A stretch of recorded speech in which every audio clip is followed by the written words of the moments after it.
Salut à tous, j'espère que vous allez bien, c'est Romain et on se retrouve aujourd'hui, 5 jours après la dernière vidéo qui était le débrief du match à Nantes mardi soir. Et aujourd'hui on va malheureusement revenir sur la première défaite de la saison. L'invincibilité est tombée et c'est pas faute de l'avoir annoncé. Je la voyais plus sur le match contre Strasbourg la semaine prochaine, mais vu les contenus affichés en Ligue 1 ces dernières semaines, c'était prévisible, même si la première mi-temps vendredi soir est très réussie, c'est la meilleure depuis des semaines pour les Parisiens en championnat. En seconde, t'en prends quand même 2 et au final, le score est assez lourd, 3-1 avant le match contre Arsenal, demi-finale. Pour tout vous dire, j'étais dans les Alpes suisses sans téléphone, je l'allumais seulement 5 minutes tous les soirs pour donner des news à la famille, et samedi matin, je me suis octroyé une petite permission pour voir le résultat. Eh bien, ça m'a dévasté de voir cette invincibilité tomber face aux Niçois, surtout quand je vois le score. Je me dis, oula, ça se trouve, le match a vraiment été catastrophique. Et donc, je l'ai récupéré cet après-midi. Notamment, la première mi-temps m'a plutôt rassuré. Et je dois dire que ce débrief est très compliqué. C'est dur d'analyser ce match parce qu'on a à la fois retrouvé des problématiques qu'on avait en début de saison, qui sont pas très rassurantes, mais aussi des points positifs qu'il faut mettre en avant. Et donc, on va essayer d'être équilibré dans cette vidéo. D'abord, la défaite, je pense, commence jeudi en conférence de presse quand Luis Enrique dit « Bien sûr que je troque une défaite contre Nice demain pour une finale de Ligue des Champions ». Ça te dit un peu l'état d'esprit de l'entraîneur ces dernières semaines. C'est vrai que ça fait plusieurs confs où, avec ses joueurs, il est plutôt gentil. On a des contenus plutôt moyens et à chaque fois, il arrive, il est tranquille, voilà, il prend leur défense. Mais dans ses choix, on a mis la grosse équipe vendredi. Et donc, ça traduit quand même chez lui une volonté, de redevenir le champion qui écrase tout, grosse équipe, parce que j'ai vu le 3-1, et ce qui m'a le plus inquiété, c'est vraiment que ce soit avec la grosse équipe. Ces dernières semaines, on était très moyen, mais avec Lee Kang-in, Gonzalo Ramos, Beraldo titulaire. Bon, là, il y avait tout le monde, notamment au milieu, en attaque, et c'est vrai que ça fait peur sur le papier. Malgré ça, la première mi-temps, je la trouve plutôt bonne. Il faut s'arrêter sur cette première période, parce que quand je vois le score, je me dis, oula, on arrive contre Arsenal dans un contexte vraiment bizarre. C'est-à-dire que depuis la trêve, on n'a pas vraiment de match abouti à l'échelle nationale. Bien sûr, il y a l'aller contre Aston Villa. Et tout de suite, je pense au match contre Lille. Je me dis, punaise, Liverpool en février, est-ce que à ce moment-là, on n'était pas un peu trop en forme, trop tôt dans la saison, et du coup aujourd'hui on accuse le coup physiquement, Rappelez-vous, on arrive face à Liverpool en mettant 4 buts en une mi-temps aux Lillois, on les écrabouille complet. Finalement, sur la première mi-temps de vendredi soir contre Nice, je me dis, il y a un monde où on leur met le même tarif que Lille à ce moment-là. Et surtout dans les faits, on a été aussi intense, on s'est créé autant d'occasions, donc ça c'est motif d'espoir, d'espoir, on n'est pas dans le désespoir non plus, mais voilà, c'est un point positif cette première mi-temps, en matière de contre-pressing, de volume d'occasion créée. Maintenant, tout le problème, c'est évidemment de retrouver le problème, sans mauvais jeu de mots, de la première partie de saison, à savoir le manque de réalisme, bien illustré par Dembélé, voilà, qui parvient pas à tromper Boulka, qui fait évidemment des exploits. C'est vrai que lui, on a le syndrome de l'ancien Parisien, puissance 10. À chaque fois qu'on l'affronte, c'est incroyable. Je crois que c'est lui qui nous écœure en Coupe de France quand on paume une séance de tir au but avec Pionel Pepsi, c'était il y a 3 ans déjà. Ça remonte, ou Xavi Simons, je crois. C'est Xavi Simons qui loupe un péno. Enfin, c'est Boulka qui le sort. Et là, son match est vraiment aberrant. Enfin, il a pas des bras, il a des barres de fer. À chaque fois, sa capacité à arrêter les ballons juste avec le bras, la main et tout ça, waouh, c'est aberrant. Et en première mi-temps, il y a un moment, c'est quand il sort la tête de Neves sur corner. Et Marquinhos qui va le féliciter, on sait même plus si c'est son adversaire ou son coéquipier. Qu'est-ce que ça m'a énervé? Pourquoi? Parce que ça m'a fait penser au match aller contre Arsenal, d'accord? Où on avait eu le même arbitre que celui qu'on aura mardi soir, qui siffle pas péno pour Marquinhos. Je crois qu'il se fait encercler par Declan Rice, si je dis pas de bêtises, et après il se relève, il fait un gros câlin à Rice. Mais non, on va voir l'arbitre et plains-toi. Voilà. Et c'est vrai que quand je vois ce truc, c'est à la demi-heure. Quand il va voir Boulka, je me dis, ah ok, c'est ton ancien coéquipier, mais va le voir à la fin du match, quoi. Fais pas ça maintenant, tu es en train de le mettre en confiance en plein match. Voilà, c'est génial. Bref, petite pensée qui m'a traversé la tête comme ça. Marquinhos, encore une fois, en première mi-temps, on est bon défensivement, et il est complètement effacé par Pacho. C'est vrai que autant au début de saison, on pouvait se dire que Pacho avait besoin de Marquinhos, les deux enchaînaient beaucoup, et quand Marquinhos n'était plus là, c'est vrai qu'on n'avait pas le même Pacho. Autant là, c'est vraiment devenu le leader de la défense, Pacho. Et j'y ai pensé. Ce recrutement l'été dernier d'un joueur inconnu au bataillon, on va pas se mentir, très jeune, 21 ans, à ce moment-là, équatorien, machin, qui vient de Bundesliga en plus, hein. C'est vrai que, bon, pour les défenseurs à Bundesliga, on était servi hein, sur l'RQSI, Tiloker par exemple et tout ça. Bon, et au final, ça s'est avéré être une vraie réussite.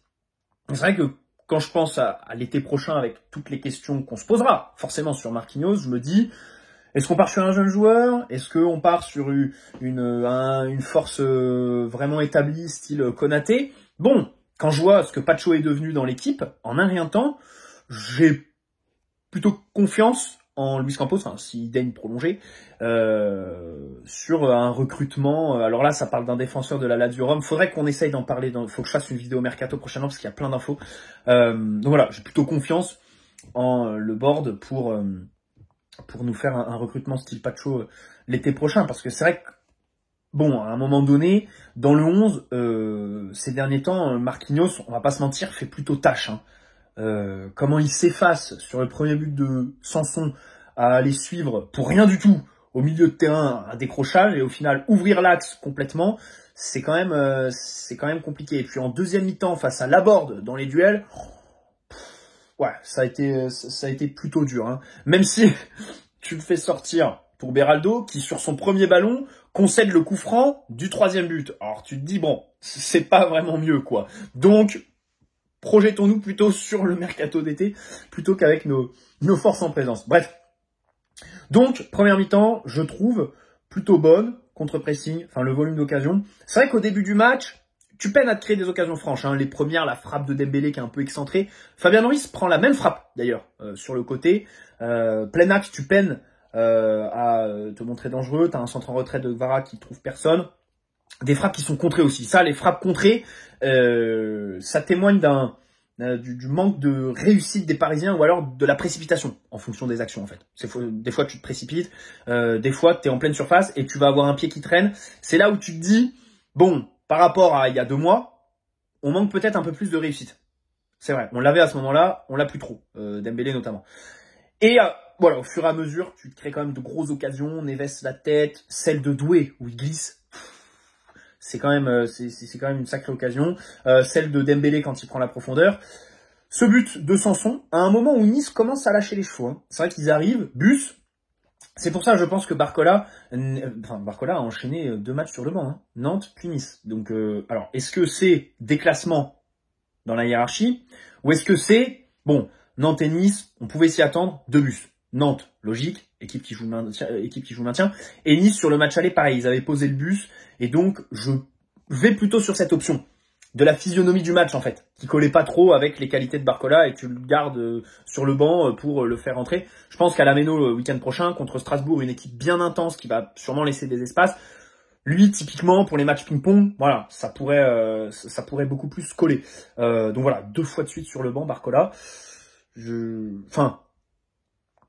C'est vrai que c'est difficile de l'envisager du coup maintenant titulaire mardi à l'Emirates. Voilà. Donc c'est vrai que là-dessus, tu peines à te créer des occasions plein axe. T'as cette ouverture du score de Sanson qui vient pas de nulle part.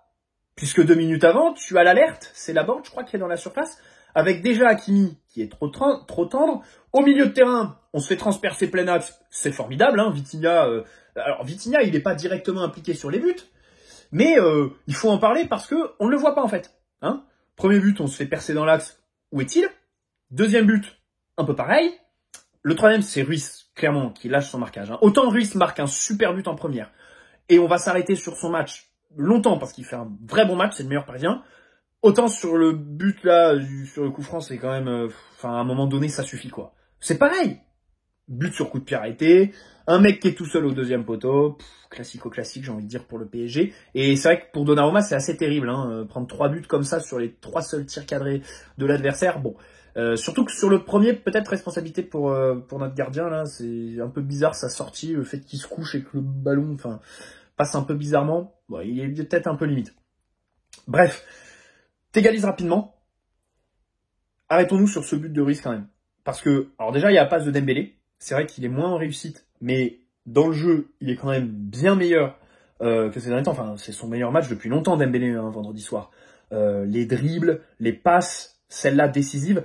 Et alors Ruiz, qui se retrouve côté droit, alors qu'il est gaucher, avec un ballon qui vient dans le dos, la capacité à ajuster son corps et à la reprendre, pied gauche encore une fois. Ça, c'est une passe pour les droitiers qui lui fait Dembélé. Et boum, but, incroyable. Franchement, le but est vraiment incroyable de la part de Ruiz.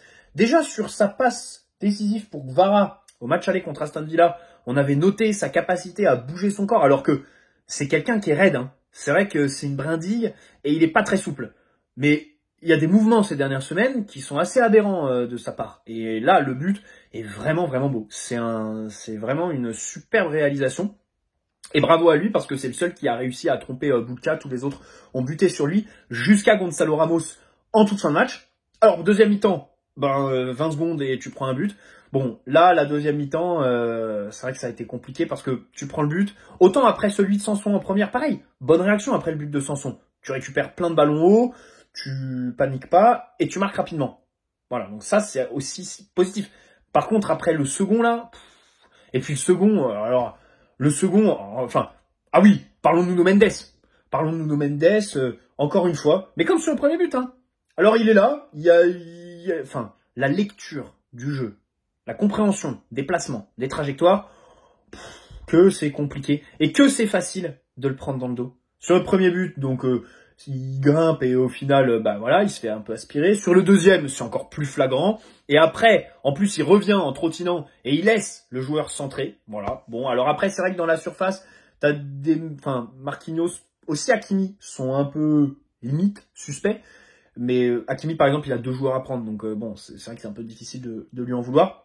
Mais Nuno, encore une fois, et j'espère qu'Arsenal ne vont pas mettre trop de mouvements face à lui. Hein. J'espère vraiment que Saka, ce sera que des 1 contre 1 à gérer. Parce que c'est le truc où il est le meilleur et j'ai l'impression que c'est un peu le seul truc où il est bon en défense, Nuno. Voilà. C'est vrai qu'encore une fois, bien embêtant. Et puis, bon, pas trop de réaction après le deuxième but. Là, tu te dis, t'as usé un peu toute ton énergie en première. Et là, t'es un peu focus sur le match de Ligue des Champions, quoi. C'est vrai que tu retrouves l'équipe qui a une échéance qui arrive et qui a plus de jus pour aller chercher. Alors, c'est vrai qu'en fin de match, tu te recrées des occasions. Hein. Boulka fait vraiment des exploits. Les frappes de loin de Vitinha, c'est à noter, c'est un point positif dans son match, ça. Sa capacité à la fin à tirer et tout ça. Celle de Ramos, revenons sur Ramos, parce que, alors, il y a une grosse occasion. C'est marrant parce qu'il rentre assez tôt dans le match, hein, mais il y a un gros quart d'heure où il est invisible. Il n'y a rien à dire sur, voilà, 75% de son entrée. Par contre, en toute fin de match, il y a quand même cette frappe qui pousse Boulka à l'exploit, on va pas se mentir. Même si on est tatillon, allez, revenons quand même sur la technique de frappe. Encore une fois, c'est tout droit, quoi. C'est comme la tête contre Nantes, en fait. C'est des techniques de frappe qui sont pas très élaborées. Certes, là, il y a quand même un exploit de Boulka. Et après, par contre, la bonne passe pour Barcola. Le bon échange avec Barcola sur l'action où Barcola fait un tir tout mou sur Boulka qui capte bien. Barcola, pareil, son entrée. Dans les 1 contre... Enfin, j'ai l'impression de faire le même débrief à chaque fois pour lui. Dans les 1 contre 1, sur les débordements, ça ne marche pas. À chaque fois, il s'en mêle les pinceaux, il s'empêtre et va s'empaler dans son défenseur. Par contre, quand il prend l'option passe et qu'il réussit à se connecter avec ses partenaires, c'est bien, c'est bien. Il y a des échanges avec Gonzalo Ramos, machin. Et problème de finition. Voilà, concrètement, les matchs de Barcola depuis un trimestre. Kvara, c'est l'inverse. C'est marrant parce que Kvara, c'est un peu le constat inverse. Kvara, c'est, surtout sur le match de vendredi, tout seul, je vais réussir des exploits. Enfin, son occasion qui se crée tout seul en première, là, où il zigzague dans la défense et après il prend une frappe, c'est quand même exceptionnel, hein, il faut le dire. Avec les feintes et tout ça, c'est vraiment bon. Il y a des dribbles qui passent, il est beaucoup plus en forme, enfin, pas compliqué, que sur le match contre Nantes. Par contre, dès qu'il commence à essayer de se connecter avec ses partenaires, il n'y a pas trop d'alchimie. Comme ses appels à vide ne sont pas servis, on pense à celui où là, il s'énerve vraiment quand Vitinha lui met passe en première mi-temps, je crois, c'est aux alentours de la demi-heure de jeu, il fait un appel à vide. Mais de toute façon, il en fait tout le temps. Si un jour vous allez au parc, regardez bien Kvara. Vous verrez que sans ballon, il a vraiment une activité exceptionnelle. Ces matchs tu dois l'inclure en fait dans ton analyse de ces matchs. À la télé, on ne le voit pas forcément. Mais à chaque fois, il court et il use l'adversaire par des appels et tout ça. Donc ça, c'est vrai que c'est assez intéressant. Notamment son abattage aussi défensif, bien sûr. Hein. Encore vendredi, il se retrouve en position de latéral par moment jusqu'à la fin. Hein. C'est vrai que il lâche pas. Ça, pour le coup, c'est vrai combattant. Cet aspect-là de son jeu, je l'adore. Et après, c'est vrai, un match où il a réussi quand même quelques dribbles. Sur les centres, pas très bon. Globalement, les centres étaient quasiment tous coupés vendredi. Limite, il y a que Nuno qui a réussi des bons centres bien dangereux, notamment en deuxième mi-temps. Même les corners. Alors, c'était Nuno qui les avait tirés contre Nantes mardi. Et là, c'est Désiré Doué qui les avait. Et alors, on en a eu plein. Hein. Vraiment, première mi-temps, on en a 7 ou 8, si je dis pas de bêtises. Il y en a qu'un seul qui est dangereux, quoi. C'est celui qui atterrit sur la tête de Neves. Alors après, souvent les Niçois défendaient en nombre. Ok. Mais technique de frappe, bon, c'était pas ouf, Désiré Doué. Alors vendredi, c'est vrai que il a encore été disponible, toujours à chercher les dribbles. Il y a des actions qui sont virevoltantes. Hein. Encore une fois, si tu fais une compilation de son match, t'as des dribbles qui sont vraiment beaux, notamment un dans la surface en première, qui est vraiment incroyable. Mais il y a le loupé. Il y a aussi des efforts défensifs. Et globalement, bon, un match... des 3 offensifs, je trouve que c'est celui qui a été un peu le moins concret, quoi. Dembélé, il y a la passe D. Et puis bon, il y a un bon nombre d'occasions. Hein. Il y en a certaines qui doivent aller au fond et qui tombent juste face à Bouka. Comme il y en a d'autres qui sont, bon, un peu limite. Hein, des frappes un peu bizarres de la part de Dembélé. J'espère qu'il va pas rentrer dans une spirale négative. Voilà. Parce que ça fait 5 matchs qu'il n'a pas marqué. Mais dans le jeu, au final, on se rassure avec ses prestations qui sont très justes dans ses décrochages. C'est vraiment bon. C'est vraiment bon. Arrêtons-nous sur Ruiz. Alors, c'est vrai qu'en deuxième, il baisse un peu en régime. Et encore, hein, c'est lui qui donne le ballon à Zahir Emery quand il fait sa frappe trop molle. Et en première, oh, quelle première mi-temps. Ouais, franchement, c'est le meilleur sur le terrain. Je suis désolé. Quand on relance la capacité à toujours être disponible, toujours être entre 2 adversaires, entre les lignes, contrôler, se mettre face au jeu, lancer ses partenaires, et puis les mouvements aux abords de la surface. Le but, on est revenu dessus il y a 5 minutes. À un moment, la frappe de Dembélé, où il échange, enfin il est en neuf, quoi. Il fait une passe de pivot à Dembélé, il lui remet machin. C'est vraiment bon. C'est vraiment bon. Les contre-pressings. Sa capacité à être présent, utiliser ses grandes jambes pour encercler l'adversaire et récupérer les ballons. Non. Là, ces derniers temps, on est sur la dynamique de sa vie, j'ai l'impression, avec Fabien Ruiz. Et j'espère, je prie, pour que mardi, on ait un match de ce style. Parce que Arsenal, les équipes anglaises, bon, souvent pour Ruiz, faut pas qu'elles mettent trop d'impact et d'intensité, quoi.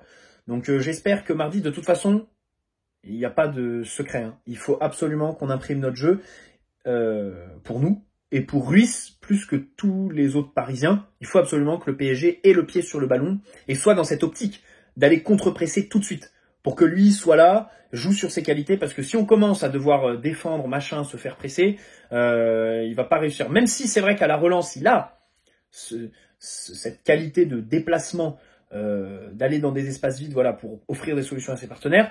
Quand il est sous pression, il peine un peu.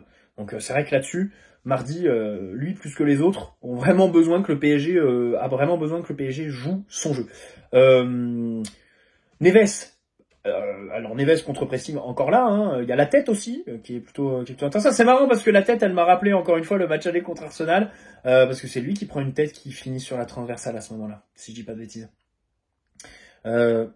C'est limite même déjà sur un corner et la tête est premier poteau. Mais ça, j'en suis pas sûr, faudrait vérifier. De toute façon, je vais re-regarder le match aller pour faire le demain, évidemment, avant match. Hein. Et puis, le match est mardi. Ah oui, le match est mardi, donc avant match demain.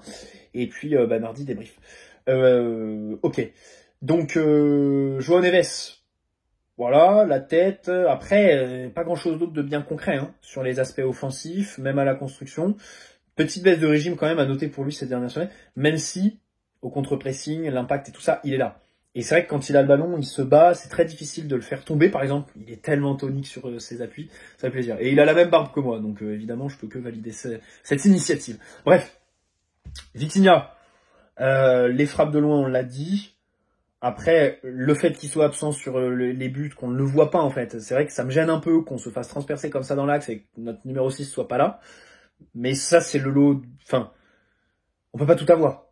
Et donc, on a fait le choix, c'est un parti pris qu'on peut critiquer, d'avoir un milieu ultra technique, au détriment d'un milieu plus athlétique, qu'on a eu à un moment donné. Hein. Enfin voilà, les gays et tout ça, c'était un peu les milieux qu'on n'a pas aujourd'hui. Et au final, bon, c'était pas mieux à cette époque. Hein. C'était pas mieux à cette époque. Mais quand même, c'est vrai que là, Vitinha, même au contre-pressing en fait, on le voit pas trop. Il est totalement absent, donc un match encore un peu moyen pour lui quand même, faut voir très moyen. Après les ballons passent par lui, machin, mais il y a toujours cette forme de lenteur. Alors je sais bien que c'est son rôle aussi, hein, de pondérer et de maîtriser le tempo, mais il y a des moments c'est un peu agaçant, même pour ses partenaires. On le disait de Kvaratskhelia il y a 5 minutes, voilà. En défense, Pacho, grosse première mi-temps. Grosse première mi-temps pour lui. Enfin, il laisse rien passer à ses adversaires, quoi. Et même quand il est battu, il va réussir à gêner et au final, on va récupérer le ballon dans les airs. Souvent, Bouka allongé et c'est lui qui était là. Vraiment, c'est fou comment il a dénoté par rapport à Marquinhos. Parce que lui, Marquinhos, globalement, sur le match, on voit pas trop, quoi. Enfin, il y a pas grand-chose à dire du match de Marquinhos qui est assez moyen. Honnêtement, hein, il y a des matchs où il a été malheureux cette saison, notamment contre Liverpool, où il fait vraiment un bon match et il se fait prendre par Darwin Núñez sur le seul but à l'aller, heureusement sans conséquence parce qu'après on se qualifie. On se qualifie alors que lui sort d'ailleurs pour les prolongations. Bon, ça c'est un peu démago ce que je viens de dire envers Marquinhos. Mais là pour le coup, il est pas malchanceux quoi. Sur le match, c'est vraiment compliqué. Voilà. Nuno, bon, on a déjà un peu tout dit. Aussi, techniquement, les renversements, en première mi-temps notamment, il les loupe tous, quoi. Dès qu'il se met à vouloir aller chercher de l'autre côté, il rend le ballon. C'est pas il l'envoie en touche, et donc ça fait un arrêt de jeu. C'est il rend le ballon en pleine action. D'accord? Un joueur niçois qui, du coup, se retrouve face à la dernière ligne du PSG, parce que les deux autres sont éliminés. Bon, ça c'est un peu limite. C'est un peu limite. Hakimi, début de match compliqué. Mais globalement, le tout début de match est un peu moyen. C'est vrai que le tout début de match, par exemple, Dembélé, il loupe un peu tout. Hakimi, voilà, techniquement, c'est pas trop ça. Mais après, on se reprend, tu vois. Et on fait une bonne première mi-temps au final. Hakimi, il est, voilà, c'est un peu comme ça. Après, sur le premier but, il est un peu, je trouve, un peu tendre. Surtout qu'il y a l'alerte juste avant, sur une action similaire. Sur le deuxième, comme je l'ai dit, il pourrait peut-être aller chercher Sanson. Bon, et au final, c'est vrai que défensivement, ça n'a pas été trop ça. Offensivement, alors il envoie un super ballon pour Dembélé en fin de première mi-temps. Dembélé qui va défier Marcin Bouka. Mais au final, bon, c'est un match pas très concret de sa part. Voilà, je pense qu'on a fait le tour de tout le monde. Sur les entrants, on a parlé de Ramos. Bon, Beraldo, encore une fois, hein, il rentre et tout de suite, il va concéder le coup franc. Voilà, bon, c'est un peu bête. Et surtout qu'en plus, après, sur certains contres, il est un peu bizarre. Et bon, après, à la relance, voilà, il fait le taf. Mayoulou, il n'y a rien à dire. Mayoulou, il y a rien à dire. Zahir Emery, bon, alors, c'est vrai qu'il rentre assez tôt.